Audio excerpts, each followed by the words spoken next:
लोकसभा चुनाव 2024 से पहले मायावती, राहुल गांधी, नीतीश, तेजस्वी जैसे बड़े नेताओं के फैसले पर सबकी नजरें बनी हैं कि बीजेपी को हार का स्वाद चखाने के लिए अगर विपक्षी दल एकजुट हो भी जाता है तो क्या बीजेपी की जो सरकार है उसको गिरा पाएगा, क्या उसको हिला पाएगा, क्या उन्हें हरा पाएगा। सबसे बड़ा सवाल यह है, क्योंकि आप देखें तो ऐसा नहीं है कि जो प्रधानमंत्री पद पर रहा उनकी सरकार गिरी नहीं या उनकी सरकार पूरा कार्यकाल अच्छे से कर पाई। ऐसे कई बार मौके बने कि सरकार को पहले ही गिराया गया, कई ऐसे मुद्दे थे जो उठाए गए। लेकिन क्या इस बार विपक्षी एकता कमजोर पड़ रही है? विपक्ष को मुद्दे मिलते हैं लेकिन उन मुद्दों पर जब भी सामने आते हैं और बीजेपी का एक पलटवार होता है तो सब चित हो जाते हैं। तो कुल मिलाकर देखा जाए ऐसे कई बार मौके बने भारत देश में, जब जब सरकार को लेकर बात सामने आई, मोदी सरकार या इससे पहले कोई भी सरकार, तो सरकार को पहले कहीं ना कहीं किसी मुद्दे पर फंसाया गया। लेकिन आज के समय में अगर विपक्षी एकता की बात करें, अगर विपक्षी एकता इतनी मजबूत होती तो शायद यहां पर मोदी सरकार को हिलाने का काम पहले ही कर लिया जाता। लेकिन मोदी सरकार को अभी तक टस से मस नहीं कर पाया। सबसे बड़ी बात,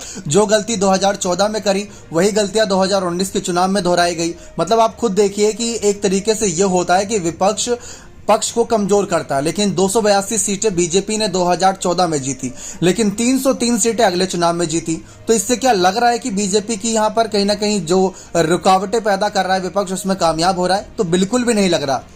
अगर दो चुनावी नतीजों से विपक्ष नहीं सीख पाया तो शायद ही कभी सीख पाए। ये बात साफ है कि शायद ही कभी वो दोबारा यहां पर एक दमखम भरी वापसी कर दे। राहुल गांधी 3000 किलोमीटर से ज्यादा चले, भारत जोड़ो यात्रा करी, लेकिन अगर आप उसमें देखें तो जब राहुल गांधी या कोई और नेता, बात अगर आप मायावती करते हैं कि आप मायावती को प्रधानमंत्री बनाने की बात करते हैं, कई सारे उनके समर्थक हैं जो चाहते हैं मायावती को प्रधानमंत्री पद का दावेदार सही समझा जाए। अब आपको एक फैक्ट बताते हैं जो सभी की होश उड़ाने के लिए काफी है।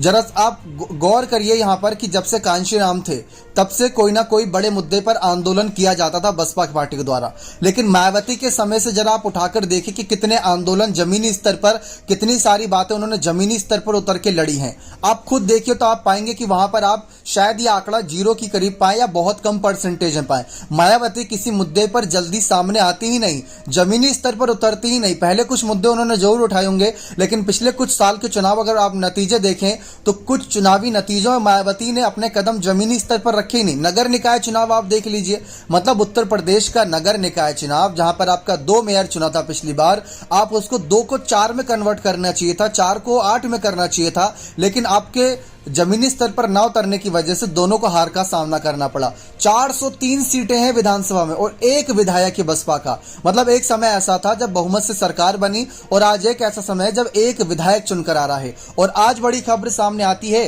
कि मायावती के जो भाई हैं आनंद, उनको लेकर कुछ बड़ी खबरें सामने आई कि उनको जमीन आवंटित की गई थी और उसमें कुछ बड़े यहाँ पर फर्जीवाड़ा पाया गया कि मायावती के भाई आनंद कुमार और भाभी विचित्र कला को लेकर एक चौंकाने वाला खुलासा हुआ, जिसमें बताया गया कि उन्हें सस्ते दामों पर 261 फ्लैट्स दिए गए। तो कई सारे भ्रष्टाचार जैसे बड़े मामले भी सामने आ रहे हैं। यहां पर यह भी खुलासा हुआ कि जिस भाई की संपत्ति पहले करीब 7 करोड़ बताई जाती थी जब मायावती मुख्यमंत्री नहीं बनी थी, जब वो मुख्यमंत्री बनी तो उसके बाद तक 1300 करोड़ हो गई वो संपत्ति, यानी 18,000 गुना बताया जा रहा बड़ी है। आप खुद इस बात से अंदाजा लगा सकते हैं कि जिस तरीके से ये आंकड़े बढ़ रहे हैं, मायावती के समय में भी ऐसा काम जनता कहती काम बहुत बेहतरीन किया, लेकिन अपना ही काम किया या फिर दूसरे का फायदा हुआ, ये भी आप गौर कर लीजिए।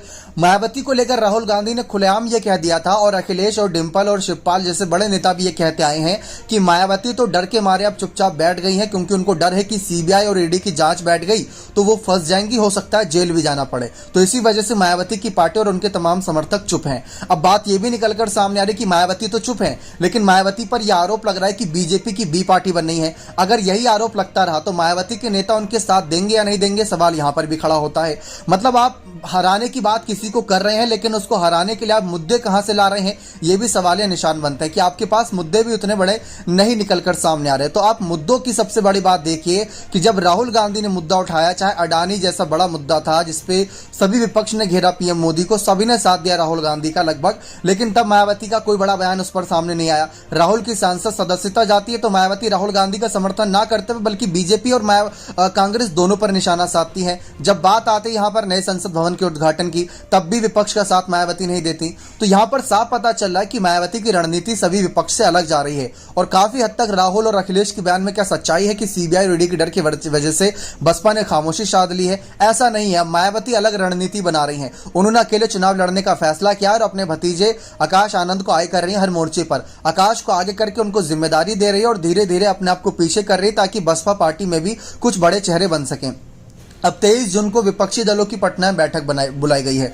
मान लेते हैं कि मायावती इस बैठक का हिस्सा नहीं है और भाजपा के खिलाफ वो किसी गठबंधन का साथ नहीं देंगी, लेकिन कम से कम बैठक का हिस्सा बनकर वहां पर क्या कुछ शर्तें रखी जा रही हैं, क्या कुछ फैसले लिए जा रहे हैं, उन पर तो गौर किया जा सकता था कि उनको भी झुठलाया जा सकता था। अब ये बात आप खुद देखें कि अगर उस बैठक में जाते तो इसका मतलब ये नहीं कि जो बैठक में शामिल हुआ वो गठबंधन में भी शामिल होगा, ऐसी तो कोई शर्त थी नहीं। बैठक में शामिल होने का मतलब यह है कि कुछ शर्तें रखी जाएंगी, सीटों के बंटवारों को लेकर, प्रधानमंत्री चेहरों को लेकर, तमाम बातों को लेकर। तो उस बैठक के बाद फैसला हो जाएगा क्या कुछ करना है, लेकिन उस बैठक का हिस्सा भी अब मायावती को नहीं माना जा रहा। आप इस हद तक देख सकते हैं अरविंद केजरीवाल और अखिलेश यादव, तमाम बड़े नेताओं को न्योता मिला जो पहले कांग्रेस से दूरी बनाते थे, लेकिन उनको पता है कि बैठक का हिस्सा बनकर फायदा मिलेगा, क्योंकि अगर भाजपा को हराना है तो सबको साथ आना है। ये बात साफ है, क्योंकि 2014 और 2019 में सबने अपने अपने तरीके से चुनाव लड़के देख लिया, कोई फायदा नहीं हुआ, बल्कि उसका फायदा बीजेपी को मिला, उनकी सीटें बढ़ गई थी ना कि घटी थी। तो ये बात साफ निकलकर सामने आ रही है। लेकिन अब यहीं पर जिस तरीके से रणनीतियां बन रही हैं, इन्हीं रणनीतियों को लेकर कई सारे सवाल हैं कि आने वाले वक्त में कैसे तमाम बड़ी चुनौतियों का सामना करते हैं, तमाम क्या कुछ ऐलानबाजियां रहती हैं, ये सबके नजरों में देखना दिलचस्प रहेगा। लेकिन अब बात ये निकलकर सामने आती है कि कांग्रेस सबसे बड़ी पार्टी मानी जा रही विपक्षी दलों में, और जब कांग्रेस तैयार हो गई है गठबंधन करने के लिए, क्योंकि मल्लिकार्जुन खड़गे जो अध्यक्षता कर रहे हैं उनको पता है कि बिना गठबंधन के पीएम मोदी की सरकार को नहीं रोका जा सकता, तो उन्होंने खुद ही न्योता दिया था भारत जोड़ो यात्रा में। तब बसपा को भी न्योता दिया गया था, लेकिन उसको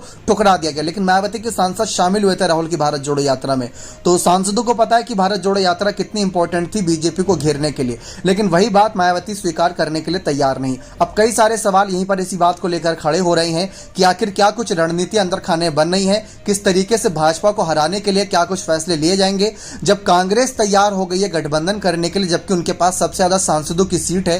तो वैसे में बाकी दलों को भी साथ आना चाहिए, जिनके पास 10, 5, 2, 3, 10 ऐसी सीटें हैं।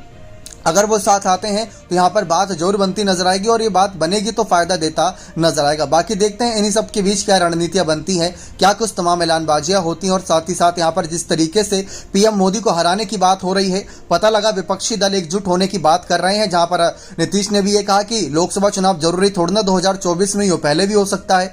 राहुल गांधी भी तमाम ऐसी बातें कर रहे हैं, अपने दल को मजबूत करने पर लगे हुए हैं। लेकिन इन सब के बीच सवाल इस बात को लेकर उठ रहा है कि जिस तरीके से रणनीतियां बनाई जा रही हैं, वो रणनीतियां कितनी कारगर साबित होंगी और कितनी कारगर साबित नहीं होंगी, क्योंकि रणनीतियों को ध्यान में रखकर यह भी जरूरी रखने योग्य बातें होंगी कि किस सीटों का बंटवारा किन बातों को ध्यान में रखकर किया जाएगा। और सबसे बड़ा मुद्दा कि जो बारात तैयार हो रही है विपक्षी दलों की, उस बारात का दूल्हा कौन होगा, यानी कि जो विपक्षी दल का एक गठबंधन तैयार हो रहा है, उस गठबंधन का कौन सा बड़ा चेहरा यहां पर होगा जो प्रधानमंत्री पद का दावेदार बनेगा। आप अपनी राय कमेंट सेक्शन में इस मसले पर जोर दीजिएगा। बहुत बहुत धन्यवाद।